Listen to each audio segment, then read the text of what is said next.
De retour en compagnie de notre spécialiste informatique, Mathieu Gilbert Tremblay. Écoute, bon matin et surtout bonne fête. Oui, merci beaucoup, François. Toi aussi, bon matin. Je viens de Oui. vendre le punch à la TV. Ben oui. Alors, allez y écrire bonne fête sur son mur Facebook parce que c'est ça, la nouvelle norme. Il faut souhaiter bonne fête, Oui. pas à la TV, mais sur Facebook. Oui. Écoute, Mathieu, de quoi est-ce qu'on va parler ce matin? Oui, ben écoute, pour paraphraser notre ami Martin des éditions de l'Asius de tout à l'heure, Oui. un jour l'été va arriver, mais qui dit printemps dit ménage de printemps. Et là, ça s'applique même aux ordinateurs. Oui, oui. Bon, ça, c'est une bonne chose parce que souvent, nos ordinateurs en accumulent, ils commencent à ralentir également. Donc, qu'est-ce que tu nous suggères? Là? Au niveau du ménage de printemps pour les ordinateurs, comment on planifie ça? Oui, ben en fait, ça arrive très souvent en atelier. Les gens viennent nous voir. Puis le principal problème que les gens vont mentionner que leurs ordinateurs est lent. Oui. OK? Oui. Ça ne roule pas comme ça roulait il y a 1, 2, 3 ans. Les logiciels prennent du temps à ouvrir. Parfois, Oui. faut même faire attention, plus avoir beaucoup de logiciels ouverts en même temps parce que là, ça crée même des bugs, l'écran gèle ou des trucs comme ça. Oui, tout à fait. Donc, je suis venu partager avec toi quelques indicateurs. Qu'est-ce qui peut faire en sorte qu'un ordinateur est ralenti? Parce qu'en réalité, il n'y a pas une solution simple à ça. Il y a plusieurs facteurs qui peuvent rentrer en ligne de compte. Fait que je vais t'en parler Oui. un petit peu. Donc, la première source, je te dirais, de ralentissement sur un ordinateur, c'est vraiment en termes de les logiciels qui vont rouler sur l'ordinateur. Donc, le principal fléau qu'on va avoir bien souvent, c'est que les gens vont installer des applications, sauf qu'ils ne seront pas prudents quand va venir le temps d'installer l'application. Puis l'application, elle, te propose d'installer d'autres choses aussi. Oui, oui. Donc, rapidement, on se retrouve à installer 3 ou 4 applications qu'on ne voulait pas dans la foulée pendant qu'on installe l'application qu'on voulait. Oui. Donc, c'est sûr qu'au fur et à mesure qu'on installe une application, 2, 3, 10, 20, bien, si à toutes les fois, il y en a une ou deux qui se rajoutent de plus, à un moment donné, l'ordinateur peut devenir un petit peu surchargé. Oui. Puis Donc, des applications souvent qui vont ouvrir au démarrage aussi. Là. oui, ben c'est ça exactement. En fait, il y a l'avantage principal de faire un ménage là-dedans, c'est que les applications, d'un, ne vont pas se lancer au démarrage, donc l'ordinateur va s'amorcer plus rapidement. Oui. Puis, une fois qu'ils sont lancés, ils prennent du temps processeur, ils prennent des ressources. Donc, en ne les lançant pas, l'ordinateur va être allégé un petit peu, puis il va rouler de manière plus performante, finalement. Oui. Ça, pour y arriver, il existe des logiciels pour le faire. Ce n'est pas vraiment le boulot de l'antivirus. Il y a possibilité à même Windows, quelque chose de très simple que les gens peuvent faire, c'est carrément aller dans leur panneau de configuration, dans l'ajout suppression de programme, Oui. puis trier, là, à regarder les logiciels qu'ils ont besoin, qu'ils connaissent. Puis Mais en même temps, il faut être délicat quand on fait ça pour ne pas supprimer un logiciel que nous, on ne connaît pas nécessairement, mais qui est essentiel au fonctionnement d'un autre logiciel.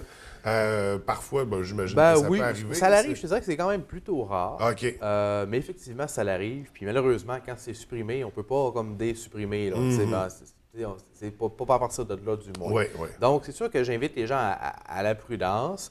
Des fois, les gens, c'est des applications qui vont voir qui ne se lançaient pas au démarrage. Puis là, depuis 2-3 jours, ça se lance au démarrage. Donc, ils ont le nom, ils peuvent facilement l'identifier et le supprimer. Oui. Ça, c'est peut-être l'entretien de base, je te dirais.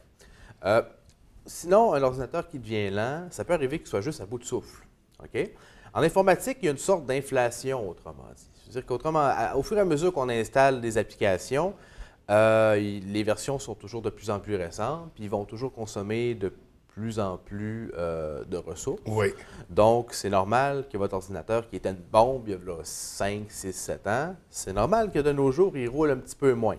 Ne serait-ce que si chacune de tes 30 applications demande 1 ou 2 de plus, on est rendu quasiment à 30 de plus de puissance nécessaire pour tes applications. Oui, oui.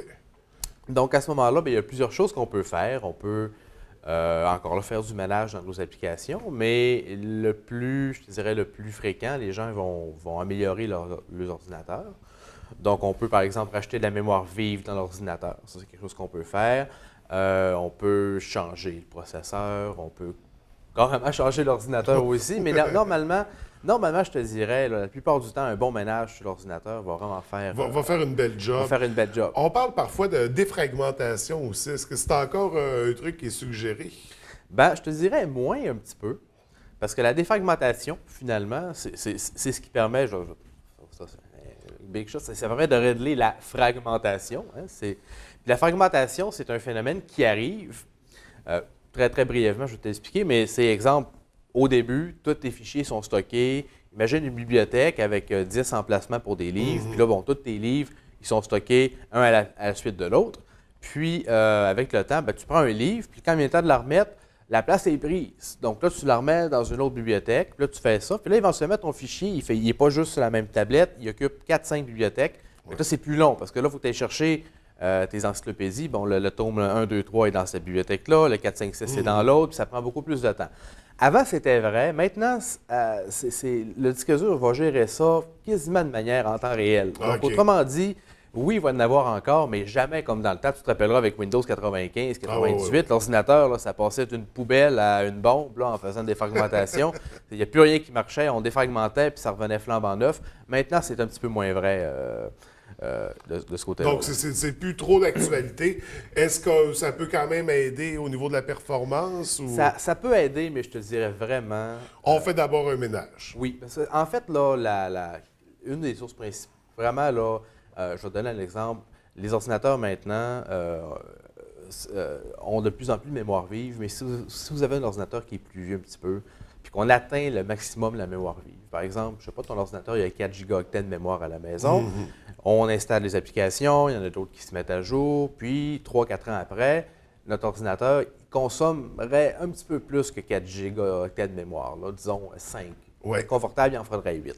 C'est bien évident que l'ordinateur, il ne va pas exploser, là. Il ne va pas non plus pogner en feu.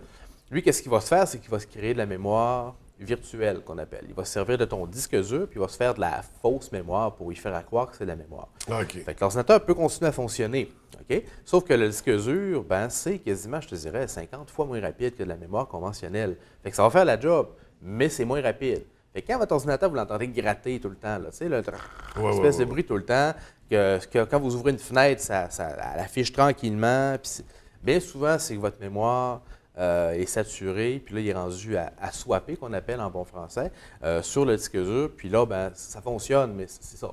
Ça demeure fonctionnel, mais c'est vraiment pas pratique à servir de ça. Ouais. Donc, si on résume là, le grand ménage, on commence par les logiciels avec ajout, suppression dans le panneau de configuration. Oui, absolument. C'est vraiment la clé. C'est de faire une réorganisation des logiciels, des fichiers qu'on a dans notre ordinateur pour s'assurer qu'il y ait un bon fonctionnement de notre machine. On pourrait parler aussi de mise à jour qui pourrait améliorer les performances. Oui. Est-ce que c'est le cas? Est-ce qu'on a vraiment des updates à suggérer? Oui, bien en fait, c'est un peu à double tranchant les mises à jour. Je te dirais que la plupart du temps, les mises à jour vont apporter des gains en termes de performance, de stabilité, tant aussi longtemps qu'on demeure dans le même système d'exploitation. Okay? Comme présentement, on est rendu à Windows 10, c'est pas mal. Je te dirais que le step de Windows 8 à Windows 10 était quand même pas si mal, mais si on regarde par exemple le step de Windows XP à Windows 7 ou à Windows 8, il y a un bon gain qui est quand même, en termes de ressources, là, ça prend un ordinateur qui a un peu plus de ressources. Fait que, et là, je remarque qu'on a omis de parler de Windows Vista, qui n'est pas le préféré de la série Windows. Hein? Non. Mais fort heureusement, les jours de Vista sont derrière nous. Le problème avec Vista, c'est que fondamentalement, c'était pas un mauvais système d'exploitation, mais il a été lancé un petit peu trop de bonne heure. Les manufacturiers étaient encore avec des machines qui pouvaient rouler Windows XP. Là, Microsoft est parti en peur. Puis on dit, bon, ben gars, à partir de telle date, Windows XP, on ne supporte plus ça, c'est rendu Windows Vista. Mais les manufacturiers n'ont pas eu le temps de s'ajuster à temps. Fait qu'un petit peu à la dernière minute, ils ont garoché Windows Vista dans les ordinateurs. Mais les spécifications étaient vraiment juste sur le bord. Donc, l'ordinateur, tu l'avais, était flambant neuf, fonctionnait bien. Mais il était déjà à peut-être 80 de son utilisation. Fait tout installait 2-3 applications. Puis là, boum, ça partait en vrille, puis ça ralentissait. Fait que, malheureusement, ça a fait très mauvaise presse à Microsoft pendant quasiment 1 an et demi, 2 ans de temps. Mais ils ont repris le tir depuis, là, avec 7, 8, avec 10. Oui, puis je vais même te dire que Windows 10, dans le fond, c'est un petit frère de Windows Vista. C'est le même noyau, le même kernel qu'on appelle. Donc, c'est la même base, finalement, mais qui est améliorée. Mais dans lequel on ne reproduit pas les mêmes erreurs. Non. Ça avait été une transition difficile. Oui, ça avait fait mal. Mais les mises à jour vont beaucoup aider à la performance, à la Oui. rapidité. D'ailleurs, on parle de Windows, puis il y a des mises à jour Windows aussi. Que Oui. souvent, les gens, justement, peut-être parce qu'ils ont eu une mauvaise expérience avec Vista ou juste parce qu'ils ne le savent pas, vont pas faire les mises à jour qui sont recommandées. Mais c'est important de les faire, je crois. Ben, c'est important de les faire parce qu'ils sont gratuites, donc prenez-les. Oui. Surtout que Windows 10, ils ont changé un peu leur modèle dernièrement. Donc, vraiment, c'est des mises à jour, c'est à peu près 2 fois par année. Ils font des grosses mises à jour dans lesquelles ils corrigent beaucoup de bugs, qui apportent beaucoup d'améliorations à la gestion du système. Faites pas le saut, c'est des mises à jour des fois qui prennent 1h30, 2 heures à OK. faire. On lance ça la nuit avant de se coucher. Oui, c'est finalement. ça, exactement. Mais moi, parce que non, outre le côté performance, il y a bien évidemment le côté sécurité qu'on n'a pas parlé, mais si votre ordinateur est virusé à mort parce que votre système d'exploitation n'est pas à jour, bien, il va être lent. Donc, tu sais, outre le ménage, si votre ordinateur est Non, plein de non, cochonneries, c'est sûr que ça ne roulera Je veux pas. dire, à un moment donné, on fait ce qu'on peut faire, puis si l'ordinateur ne va pas plus vite, c'est qu'il y a des problèmes qu'on ne peut pas régler. C'est ça. Et c'est là que vous intervenez chez Bureautique C'est là qu'on FTI. intervient. Nous, au bureau, on a vraiment une équipe de gens. Là, écoute, on fait ça. On gagne pratiquement notre vie avec ça. Là, nettoyer les ordinateurs, faire des améliorations, faire des diagnostics, mentionner, tu sais, expliquer au client, bon, ben, gars, ton ordinateur était lent parce que tu avais 3200 clés de registre corrompues, tu avais telle chose dans ton ordinateur. Nous, on a accès à des outils. Plusieurs outils. Je te dirais qu'un ordinateur qui passe au bureau, c'est très rare que j'y roule en bas de 6 ou 7 scans différents qui vérifient plusieurs aspects de l'ordinateur.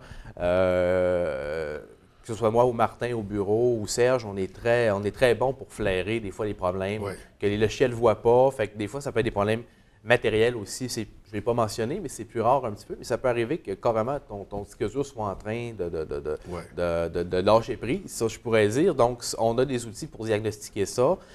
Copier les données sur un disque dur neuf avant qu'une catastrophe se produise puis que les gens perdent leurs données. Fait que vraiment, puis écoute, on charge 1 heure, là, c'est 55 $ pour un nettoyage complet. Fait que les gens ils viennent nous porter leurs ordinateurs le matin, bien souvent l'après-midi ou le lendemain matin, c'est prêt. C'est réglé. Le ménage est fait, puis notre check-up est fait pour notre année. Fait que c'est 55 $, c'est vraiment pas beaucoup. Est-ce que justement, c'est un truc qu'on devrait faire une fois par année? Puis c'est comme la voiture au garage ou la visite chez le médecin. Définitivement. Oui, donc on devrait apporter notre ordinateur une fois par année, faire un bel entretien de tout ça, repartir à neuf sur des nouvelles bases, Oui, puis garantir une longévité, parce que souvent, au bout de 4-5 ans, notre ordinateur, on est déjà prêt pour le changement. J'imagine qu'avec un entretien régulier, annuel comme ça, on peut faire 2-3 années de plus avec notre machine. Ben, ça dépend toujours le conducteur de la machine, bien Oui, sûr. c'est ça, c'est ça. Mais normalement, oui, ça donne un bon second souffle. Au moins, être capable d'avoir une idée. Bon, regarde, ton ordinateur, il est très, très bon. Il était juste, ou ton ordinateur, ben, tu sais, il achève, il y a 6-7 ans. Il est un petit peu sur le bord au niveau des performances. Au moins, avoir un avis, disons, d'un professionnel qui va te dire ton ordinateur, tu es capable de faire X temps encore. Oui. Déjà là, c'est quand même bien. Mais je dirais un bon ménage, là, ça fait des miracles. La plupart du temps, les gens, ils sont surpris. Oui. Donc, ça fait jamais tort. Alors, on se lance dans le grand ménage du printemps et on vient vous rencontrer pour régler tous les autres problèmes que notre ordinateur peut vivre actuellement. Écoute, Mathieu, je te remercie pour la chronique de ce matin. Très intéressant. Encore une fois, je te souhaite un joyeux anniversaire. Merci. On se revoit dans 2 semaines. Oui.